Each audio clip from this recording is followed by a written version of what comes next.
Good evening, नमस्कार, अस्सलाम वालेकुम। आज हम ऑल इंडिया महिला एम्पावरमेंट पार्टी की सुप्रीमो से हम बातचीत कर रहे हैं और उनसे कुछ तीखे सवाल पूछेंगे। हम देखते हैं उनके पास इस चीज़ का क्या जवाब है। नाजरीन, हम आपको बता दें कि ये हैदराबाद कॉन्स्टिट्यूंसी चार मीनार से इलेक्शन कंटेस्ट करने का इन्होंने डिक्लेरेशन दिया है। अभी नॉमिनेशन फॉर्म दर्ज नहीं किया है, कमों कोई एक दो रोज़ में ये कर लेंगी। उसके बाद हम फिर आपके सामने आएंगे। बर वक्त हम इनसे कुछ तीखे सवाल पूछेंगे जो हम आपसे पहले ही माफ़ी चाहते हैं कि अगर आपको, लेकिन पॉलिटिक्स में अगर आप आएंगी तो इस तरह के सवाल जो है हम पूछेंगे, क्योंकि हम अपना एक बहुत कीमती वोट आपको देने जा रहे हैं। या हम सोच सकते हैं एक सेकेंड ऑप्शन, मुस्लिम कम्युनिटी के लिए ये एक सेकेंड ऑप्शन है, एक अल्टरनेटिव है जो 3 पुश्तों से चलने वाली एक पार्टी है जिसके खिलाफ आप खड़ी होने जा रही हैं। और अगर हम देखें तो ये एक तिकोना बन रहा है, क्योंकि सामने आपको पता है कि बीजेपी के कैंडिडेट जो कि अपने आप को एक बहुत मजबूत कैंडिडेट बना के सामने आई हैं। तो आप देखेंगे नाजरीन, ये शायद पहली बार होगा हिंदुस्तान में और ख़ास तौर पर हैदराबाद, तेलंगाना जैसे स्टेट में, जहाँ पर आज तक बीजेपी का इतना पैर जमा नहीं है। यहाँ पर सिर्फ बोलबाला है तो 7 कॉन्स्टिट्यूंसी या 8 कॉन्स्टिट्यूंसी पे मुस्लिम एमएलए ही हैं और वो जो है अपने एक तरह से पूरे हिंदुस्तान में मुसलमानों की और कोई नुमाइंदगी नहीं है सिवाय MIM के। तो अब हम देखेंगे कि ये 2 मुसलमान हैं और एक बीजेपी है। और क्योंकि आज की हिंदुस्तान की सियासत पूरी की पूरी एक कम्युनल किस्म की हो गई है, उसमें ये एक सेक्युलरिज्म बोल के सामने आई हैं। तो इनसे हम कुछ सवाल करेंगे, देखें ये इसका क्या जवाब देती हैं, ताकि हम अपना कीमती वोट डिसाइड करें कि हम किसको दें। क्योंकि एक शैम्पू की बोतल लेने में भी हम बहुत ज़्यादा सर्वे करते हैं, कौन सी कंपनी अच्छी है, क्या रेट दे रही है। तो अब हम देखते हैं कि हमारा कीमती वोट जो आगे की 5 साल जो हुकूमत चलेगी, तो उसमें हम किस तरह अपना वोट कास्ट करें। और इनसे कुछ चीज़ें पूछते हैं, आगे फैसला आपके हाथ है नाज़रीन। डॉक्टर नोहेरा शेख साहिबा, खैर मकदम है आपका, और हम आपसे कुछ सवाल करना चाहते हैं। कई दिनों से कोशिश हो रही थी कि आपसे मुलाकात हो, लेकिन आपके पास क्योंकि मसरूफियत रहती है, आज संडे है, आज आपने हमारे लिए थोड़ा टाइम निकाला है, जज़ाकल्लाह। आप मुझे ये बताइए, सबसे पहला सवाल, जो पिछली हुकूमत चली गई जी, हमने ये सुना है कि KCR साहब की, हालांकि उन्होंने जो कुछ किया बहुत अच्छा किया, तेलंगाना जानता है पूरा, फिर उनकी हुकूमत जाने की वजह कहीं ना कहीं आपको माना जाता है, आपको कहा जाता है। तो आप बताइए कि क्या ये बात सच है?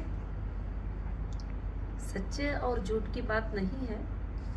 हुकूमत जाना जो है, आना वो एक नॉर्मल सी बात है।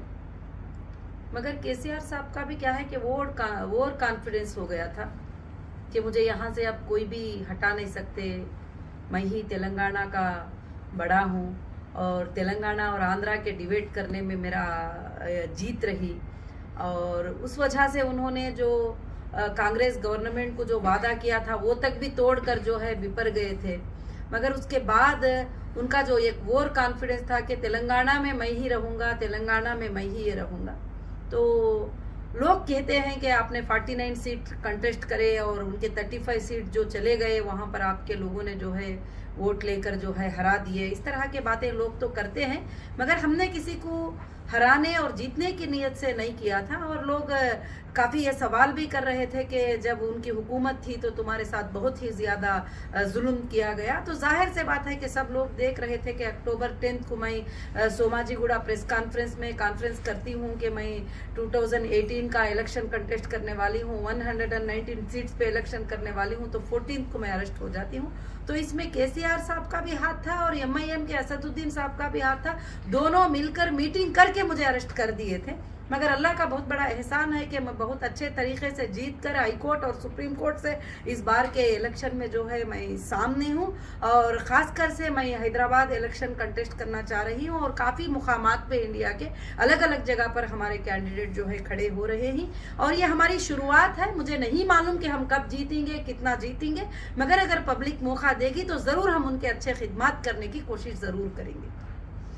शेख साहिबा ये बताइए कि हमारे नाजरीन क्या फिर ये समझे, क्योंकि आपके बहुत सारे हमने वीडियोस जो है वो फॉलो किए हैं और ख़ुसूसन ये जब आप इलेक्शन का डिक्लेयर की हैं तो हमारी और हमारे नाजरीन की बहुत पैनी नज़र आपके ऊपर है। तो ये बताइए कि क्या हम ये समझे, हमारे नाजरीन ये समझे कि आप अपने कोई पर्सनल वजूहात की वजह से इस इलेक्शन में उतरना चाह रही हैं, तो इससे आवाम को क्या फ़र्क पड़ेगा? आवाम के लिए आप क्या लाई हैं इसमें, क्या आप उसके लिए क्यों उतरना चाहती हैं? जैसे आपने कहा जस्टिस फॉर ह्यूमैनिटी, तो इसमें पूरे ह्यूमैनिटी के लिए आप क्यों उतरना चाह रही हैं? क्या है आपका कॉन्सेप्ट? हाँ, आपने बहुत अच्छा सवाल किया कि इंसान को जब पर्सनल तकलीफ पहुंचती है वो अपने जस्टिस को लेने की कोशिश करता है, तो उसमें मैं भी एक हूँ, एक मजलूम हूँ मैं, जो हैदराबाद से सताई गई हूँ और ख़ास कर से MIM के MP असदुद्दीन ओवैसी साहब से सताई गई हूँ। मैं नहीं सताई गई हूँ, मेरे साथ खड़े होने वाले लाखों मुसलमान सताए गए हैं। मेरे साथ मुझे प्यार करने वाले, मोहब्बत करने वाले लाखों मुसलमानों के आंखों में आंसू आए हुए हैं। कोर्ट्स के सामने, जेल के सामने, हर जगह पर हमारे लोगों ने बहुत ज़्यादा तकलीफ। तो इसमें MIM का हाथ था, ये हर इंसान को मालूम है। जो इसमें जितने भी FIR हुए वो MIM के लोगों ने किया था, और जितने भी YouTube में बैठकर गलत बातों से बदनाम किए वो MIM के लीडर थे। तो कहीं ना कहीं मैं एक जगह पर जो है अपनी इंसाफ के लिए भी लड़ रही हूँ। जब मुझे पता भी चला कि मेरे साथ जब इतनी बड़ी नाइंसाफी होती है तो लोगों के साथ कैसी नाइंसाफी होती होगी, तो मैं सबके लिए इंसाफ के लिए पहले से लड़ने वाली। इस बात को सोचकर मैंने इंसाफ के लिए लड़ी हूँ। मैं आज ही इंसाफ के लिए नहीं, बल्कि जब ये मेरे ऊपर जुल्म करे, मेरे ऊपर झूठा FIR करे, मेरे ऊपर इल्ज़ाम लगाए तरह तरह के, और पार्लियामेंट में खड़ के गलत बातें बोलने लगे, तो मैंने इनके ऊपर 100 करोड़ का मानहानि केस जो है डिस्ट्रिक्ट सिविल कोर्ट में मैंने डाला, और वहां पर पिटीशन अलाउ हुआ। तो फिर जो है मैं वो केस जीत भी गई और 100 करोड़ का केस भी जीत गई, और कि कोर्ट भी मान गई कि बेशक जो है इसकी बर्बादी में, इन लोगों के सताने में, इन लोगों को मुश्किल पहुंचाने में जरूर MIM का हाथ है और MIM के नेताओं का हाथ है। तो लाजिम से बात है कि मैं मेरी इंसाफ भी लेने की कोशिश करूंगी। मेरे साथ जितने लोगों को नाइंसाफी हुई है मैं उनको इंसाफ भी दिलाने की कोशिश करूंगी, और मैं हक के लिए फाइट करने वाली हूं कि मैं जरूर इस पर फाइट करने की कोशिश करूंगी। आपका सवाल मुनासिब था। तो हम ये समझे कि आप जो है नाजरीन के थोड़े वजाहत के लिए कि आप ये कहना चाह रही हैं कि जो आपके जैसे पावरफुल लेडी के साथ अगर एक इस तरह से नाइंसाफ़ी हो सकती है जिसमें पूरे एजेंसीज को इन्वॉल्व किया जा सकता है, तो एक आम आदमी के साथ कितनी तकलीफ होती होगी, ये आपका नज़रिया है या फिर कुछ और इसके पीछे आपका कोई एजेंडा? नहीं, मेरा नज़रिया ये भी है कि जो एक औरत जिन पर ना कभी बुरा बोलती थी, ना कभी गलत बोलती थी, ना कभी मुलाकात की थी, ना कभी कोई इलेक्शन कंटेस्ट की थी, ना कभी वोट मांगने गई थी, ना उनकी सल्तनत में कभी कदम डाली थी, कुछ भी नहीं। कुछ भी ना होने के बावजूद भी इतना बड़ा जुल्म मेरे साथ किया गया। हर एजेंसी को मेरे घर को भेजा गया, टैक्स एजेंसी को, ED को, रेवेन्यू डिपार्टमेंट को, इंटेलिजेंट को, हर जगह जहां जहां पॉसिबल होता गया, नेशनल से इंटरनेशनल तक एजेंसीज को मेरे हाथ में भेजा गया। कहीं भी देखो तो MIM के असदुद्दीन ओवैसी साहब का FIR की कॉपी उनके हाथ में होती थी, एक लेटर उनके हाथ में होता था कि आपको कोई औरत नजर नहीं आई इन्वेस्टिगेशन करने के लिए, आपको कोई और पॉलिटिशियन नजर नहीं आए, तो और सिर्फ एक मुसलमान औरत जो आपके जब मुसलमानों को भलाई पहुंचाना चाहते हैं, मुसलमानों की भलाई करना चाहते हैं, तो एक मुसलमान औरत आपको नजर में आई। वो औरत जो हजारों के मस्जिदें बनाने में कामयाब करने वाली, जो हजारों के मदारिस को साथ देने वाली, जो हजारों के लड़कियों को स्टूडेंट बनाकर पढ़ाई करने वाली, उस औरत के ऊपर हमला करके क्यों आप डर गए थे कि एक मुस्लिम फेस आ रहा है, ये अच्छे काम करने के लिए आ रहा है और बगैर पॉलिटिक्स के जो है सबको फायदा पहुंचा रहा है, तो इसको मैं तबाह कर दूं। और आपने ये सोचा तो जाहिर से बात है कि कोई भी सोचेगी। जो जुल्म मेरे साथ हुआ है वो आज तक भी जो बैठी हूं, ये अल्लाह की बहुत बड़ी ताकत मेरे साथ है, नहीं तो दूसरी औरत होती तो यह जुल्म को कभी भी सामने नहीं बैठती। आपको और भी बताऊं, मेरे कई प्रॉपर्टियों पर MIM के लीडरों ने कब्जा करवाया है, बंगलों के ऊपर कब्जा करवाया है। गवर्नमेंट ऑफिसर्स ऑफिशियल जो ख्वाजा मुहिद्दीन करके जुबली हिल के एक घर के ऊपर वो जाता है, वो घर देखता है, घर बहुत अच्छा लग रहा है तो उस पर कब्जा करके बैठता है, झूठा आर्बिट्रेटर लाता है। मैं अंदर होती हूँ, ED के अटैचमेंट में होने के बाद रजिस्टर करता है। ये सब किसका सपोर्ट है? ये सब किसका सपोर्ट है, किसका सपोर्ट लेके काम कर रहे हैं। और वैसे ही आप टोली चौकी की लैंड देखिए, लैंड ग्रापर कहते हैं इनको, तो लैंड ग्रापर क्यों ना कहें। टोली चौकी की जो लैंड थी मेरी, उसके ऊपर लोगों को कब्जा करा दिया, उससे पैसे ले लिया और पैसे वसूल करते जा रहे हैं और पैसे वसूल करते जाते। अब जाकर मैं सुप्रीम कोर्ट पे उसको जीतने के लिए 6 मंथ लग गया कि ये मेरी लैंड है करके प्रूफ कराने के लिए, जो कि 400 करोड़ देकर लैंड को खरीदा गया था, और वो लैंड को मेरी लैंड करके प्रूफ करा लेने के लिए सुप्रीम कोर्ट में 6 मंथ लग गए। तो यहाँ पर ऐसे बहुत सारे जुल्म होते हैं। मेरे पास ऐसे 100 से 200 औरतें, बेटा मेरा 200 स्क्वायर फीट का घर जो है कोई बेच दिया, 200 स्क्वायर यार्ड का घर जो है कोई बेच दिया, 10 लोगों को बेच दिए, 5 लोगों को। ये खास कर से हैदराबाद के एरिया में चलता है। जो टपोरी टाइप के लोग होते हैं, ऐसे काम करते हैं। तो मैं चाहती हूँ कि जुल्मों के खिलाफ आवाज उठाऊं, और ये जो मेरे साथ जुल्म हुए हैं, ऐसे जुल्म कई लोगों के साथ होते हैं, कई बिल्डर के साथ होते हैं। मेरे पास एक भाई आए थे, बैठे थे और एक बोर्ड लगाए थे उनकी लैंड को सेल करने का। और वो बोर्ड लगाने के बाद जो है वो कहते हैं कि उनको जो है MIM के लीडर से फोन गया कि ये लैंड जो है तुम सेल करना चाहोगे। वो बोले नहीं नहीं, इतने प्राइस की मेरी लैंड है, तो सेल करना है, इतने प्राइस में सेल कर दे, अगर सेल ना करे तो ब्लैक बोर्ड लग जाएगा तेरी लैंड में 3 दिन में। तो बोलते हैं 10 साल से फेस कर रहा हूँ कोर्ट में। यानी आपका ये एलिगेशन है, मैं हम अपने नाजरीन को बता दें कि आपने उनके ऊपर कितने एलिगेशन लगाए हैं इस वक्त। जी, पावर का मिसयूज, जी, लैंड ग्रैबिंग, जी, राउडीज्म। मैंने एलिगेशन नहीं लगाया है। आप लोग क्या अगर पहचानेंगे, लोगों को देखेंगे तो रियल है सब मेरे पास प्रूफ के साथ, फोटोज के साथ। जो हीरा ज्वेलर्स जो है 2008 में हमारा जो है अफिया प्लाजा में जो शुरू हुआ था, वहां पर 2011 में एक बंदा आता है, MIM का लीडर, बोलता है दोनों भाइयों के फोटो का बैनर बड़ा लगा देता है और 4 दिन में कब्जा कर लेके वहां हमारे स्टाफ को जाने नहीं देता है। आज भी प्रॉपर्टी हमारे नाम से है, आज भी EC में हमारे नाम से है, सब कुछ हमारे नाम से है, हम वहां नहीं जा सकते। ये जुल्म नहीं है? Very true. अब ये तो आप सब ने देखा नहीं है, काफी लोगों ने देखा नहीं है। चलें, ठीक है। अब हम आगे अपने अगले सवाल की तरफ पहुंचते हैं, और बस हम मुख्तसर में अब 2 सवाल और करेंगे आपसे। एक ये कि आपको ये क्यों लगता है कि वो मुस्लिम कम्युनिटी जिसके जहन में हमेशा से ये है, उनकी समझ है कि औरत और सियासत ये 2 मुख्तलिफ चीज़ें हैं, वो कम्युनिटी और बाकी दूसरे हमारे हमवतन भाई जितने भी हैं, वो कम्युनिटी सिर्फ एक जस्टिस फॉर ह्यूमैनिटी यानी इंसाफ की आवाज़ उठाने पे आपको एक सेकंड ऑप्शन क्यों समझेगी, क्यों आपको वोट कास्ट करेगी? इंशाअल्लाह मुझे लगता है कि हमारी कम्युनिटी मुझे समझेगी, और कहीं ना कहीं वो समझते हैं कि औरत सियासत नहीं कर सकती, औरत सियासत में नहीं आ सकती, मगर ऐसा कुछ नहीं है। अल्लाह ताला दोनों को कुरान मजीद में बराबर का जो है पार्ट बनाया है, बराबर घर चलाने में, सियासत चलाने में, दुनिया चलाने में, सबको बराबर का पार्ट दिया है।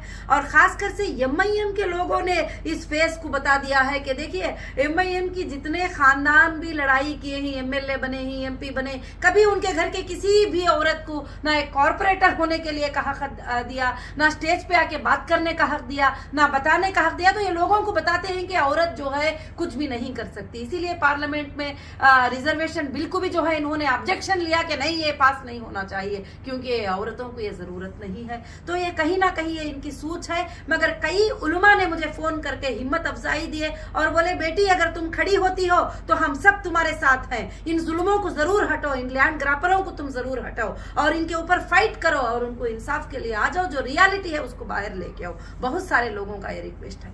चलिए, तब आप जो है ये इलेक्शन कंटेस्ट कर रही हैं, उस पर आपका एजेंडा जो है, खास तौर से आपने कहा कि इंफ्रास्ट्रक्चर डेवलपमेंट नहीं है और हमारे फ्यूचर जनरेशन की ग्रूमिंग के लिए कोई काम वो नहीं कर रहे हैं, उनको जो है आगे बढ़ाने के लिए, उनको एजुकेट करने के लिए कोई काम नहीं कर रहे हैं। ठीक है, हालांकि दूसरी तरफ से ये बात है कि उनके काफ़ी सारे स्कूल्स है, ये है।